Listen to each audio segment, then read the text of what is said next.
Miami Heat are in the best situation possible, and no one could have predicted how we would get here. My name is Manuel Buroz, and I'm going to talk about exactly where we came from, where we are with this Heat team, and what we could be looking for in the future when we talk about building on the success this Miami Heat team has just completely brought out of what felt like a very, very deep hole earlier this season. But before we do that, let's make sure that we're subscribing to the Heat Digest family as we continue to grow this community and as we continue to give you guys as much up-to-date and as quick content as possible with regards to the Miami Heat. We got to talk about what this turnaround has been for the Miami Heat.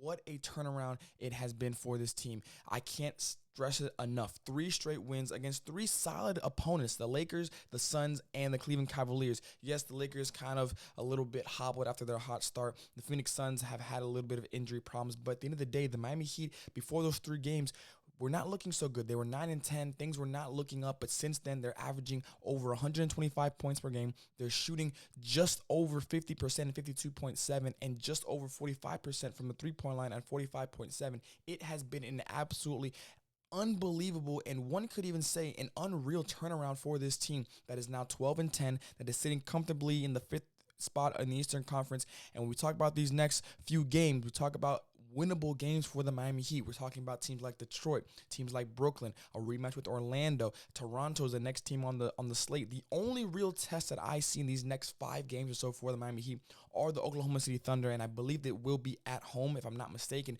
That's really the only game where I'm looking at, I'm like, that could be a loss for the team, just because obviously the Thunder are one of the best young teams in the NBA, one of the best teams, period, in the association, even without Chet Holmgren right now on the injury list. But still, the way the Heat are playing, and specifically 2 players I really want to highlight, I can't really rule out a win for Miami, especially if I'm right and they are at home. They've been very good at home. All 3 of these wins have been in front of Heat Nation, and that has to account for something. Specifically, though, I think I have to show light to who has been the face of this team for the past few games now. And as much as some people might, hope he's not on the team, think he should be traded, think he should not be a part of the Heat family anymore, Tyler Herro has shut all the naysayers up, and he has been an absolute monster in these past few games. Before we get into the numbers right here, I want to give you guys and show you guys what Coach Spoelstra said on Herro's season.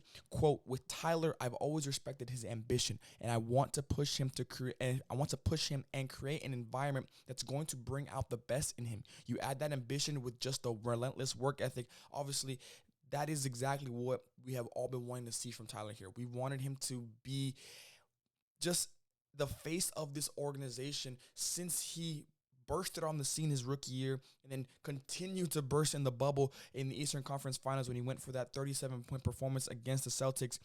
Tyler Herro has answered the call. He has truly been such a bright spot in these past few games for Miami. That's so much so that he actually won Eastern Conference Player of the Week, with Miami going 3-1 over those 4 games. He's putting up 25 points per game, 6 rebounds, and 5 assists. He has been on a tear. And we go back to the numbers here: 31 points, 17 points, and 34 points. Those are his last 3 games, to go along with 5 rebounds, 4 assists, 8 rebounds, 7 assists, 6 rebounds, and 7 assists. He has been stuffing the stat sheet. I was actually in attendance for the Cleveland Cavaliers game, and Tyler Herro was an absolute monster, especially in that 3rd quarter. And his post-game interview really shed light on not just where his mindset is at, but his team. His team is giving him the confidence to continue to do this. They're finding him early. Coach Spoelstra is making sure he's getting his touches in every single quarter that he is in. And some of those shots, you might look at him and say, maybe they're not good shots. Maybe they're not the shots that you want him taking consistently. But we have to start really talking about what Tyler Herro has become. And what he's become is an all-star candidate. And I'm not just talking about a reserve. I'm talking about in the Eastern Conference this year. Yes, you have your Jason Tatums, your Donovan Mitchells. I understand those that are going to go in. But there is a world where Tyler Herro will be an all-star. I take that back. There's a world where he is an all-star. The real question is, will he be a starter for the Eastern Conference? I really believe with the numbers he's putting up: 24 points per game, 5 rebounds, 5 assists. He's shooting 42% from 3, 47% from the field, and he's doing this in 34 minutes of play, almost 35 minutes. He has really been the bright spot for the Miami Heat in this 3-game winning streak, in the turnaround period. Again, we thought that it was going to be a season where after the Celtics loss, and an embarrassing loss, if we're going to call it, and got to call a spade here, but they turned it around. Since that loss, they won those last 3 games. They've done it in dominant fashion, and they've done it behind Tyler Herro, which is what we've all wanted them to do. We've all wanted Tyler Herro to be the best player on this team. Now, the question becomes, can you win with him being the best player on your team? When we talk about the postseason and the finals, that is still out. The jury's still out on that. But at least you now have an understanding of he's taken that leap. He has become an all-star caliber player. When will that all-star not happen? I think it'll happen this year. I do believe that. I think he's locked in as a reserve. I just really believe with how just weak the Eastern Conference has been this year. When we talk about individual performances, again, you have Donovan Mitchell in Cleveland. Probably Darius Garland will get one into Tatum and Brown. You know, like, you're going to have your penned in guys in the Eastern Conference. But if Miami finishes in that 4th to 5th spot in the Eastern Conference, they will get an all-star.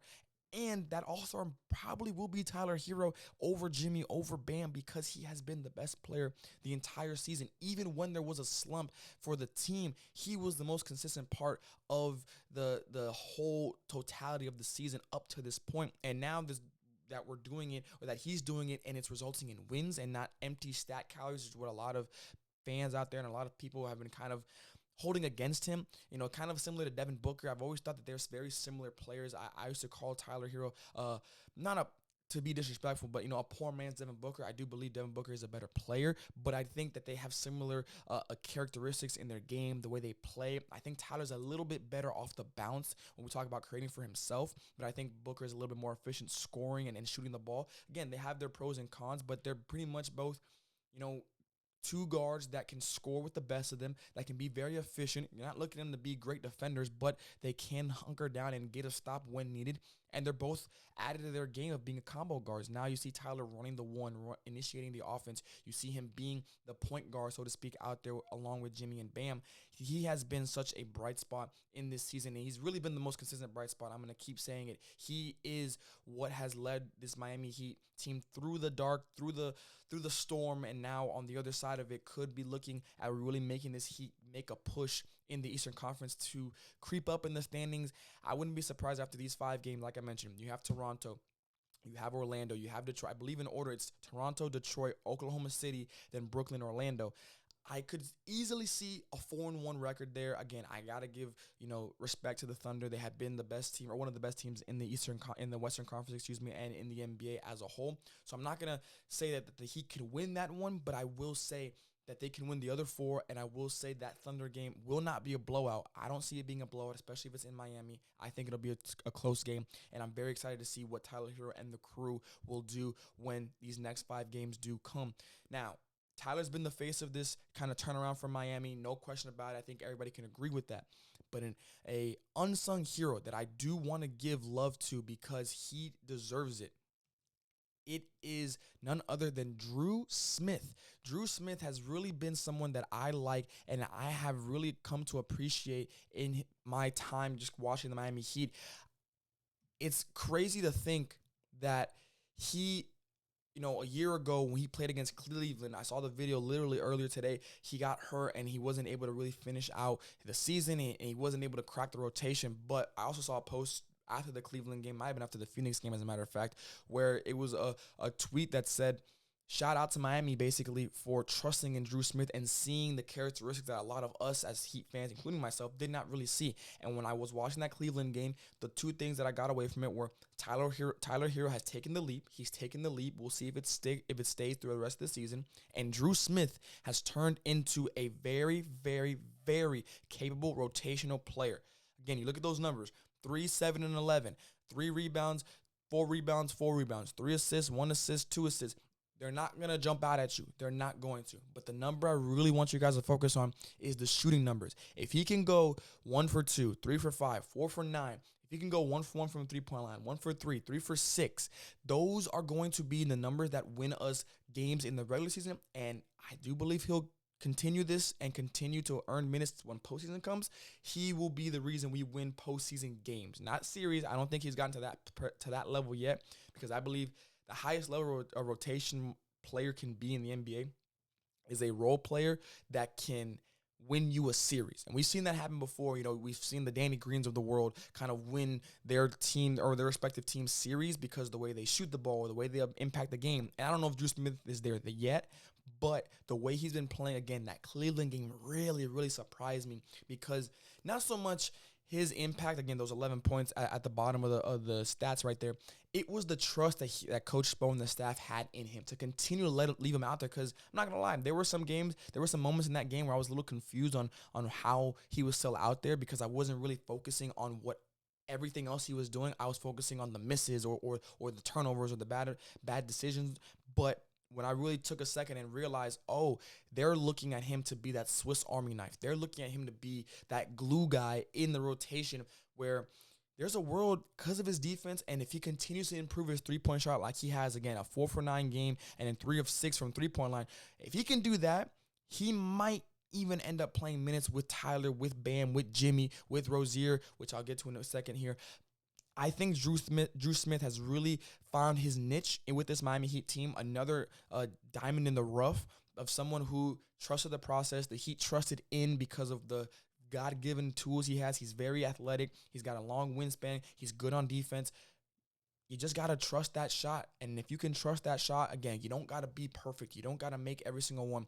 But if you can go 3 for 6, and I'm telling you, 3 for 6, if he can give you 3 threes a game or average about around that throughout the season and into the postseason, it's going to be a very, very interesting kind of tool that Coach Spo can have in his toolkit of when that time comes. Do you throw him out there with certain lineups? Can you mix and match things? Can you play small? Can you be still athletic? Can you still have him being a threat, even if he's just in the corner on offense, especially when we all know the playoffs kind of slow down and things don't go as fast-paced in open court. Drew Smith, someone we really need to keep an eye on if you're a Miami Heat fan. Now, I've said all this. I said the turnaround, where we're now 3 games in a row in the winning column. We're 2 games above 500. We've got a very favorable 5 games in front of us for the most part. Does this mean anything this season? Does it mean anything because of the jump Tyler Herro has made? Because of a Drew Smith finally kind of being a rotational guy that we've been longing for since, you lose Caleb Martin, you lose Gabe Vincent, you lose these guys, Max Strus, you lose these guys who made a name for themselves here in Miami being a part of Heat culture. I do think there's something to look forward to here. And what I think it is, and you guys might be a little shocked by it, there's been reports De'Aaron Fox is going to be, a name that people need to be looking on. Sacramento Kings haven't had the best season. They haven't had the worst, but they're kind of on that teetering line. And there could be a decision to be made with Fox. Obviously, they chose him over Tyrese Halliburton. I think it's been the right pick for both sides, even though right now Indiana's struggling. You see the trade in front of you. Miami gets De'Aaron Fox. Sacramento will get Terry Rozier, which I think is a fair loss for Miami.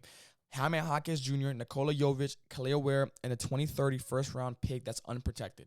Of those options, before I break down the options, the reason I think we got to look at this type of trade, and I'm not saying this trade specifically, but the reason I want to bring this trade up is because if Tyler does make the leap, if you find a Drew Smith, if you continue to develop a Bam Adebayo, you have Jimmy Butler, you have Duncan Robinson, you have these players who, if you give them an opportunity in the postseason, they will surprise you. You got to make a move here, and it's time. It's time. Miami needs to finally pull the trigger, because you would much rather in a year, in 2 years, say it was the wrong move at the wrong time, as opposed to say, what if? Nobody wants to play the what if game.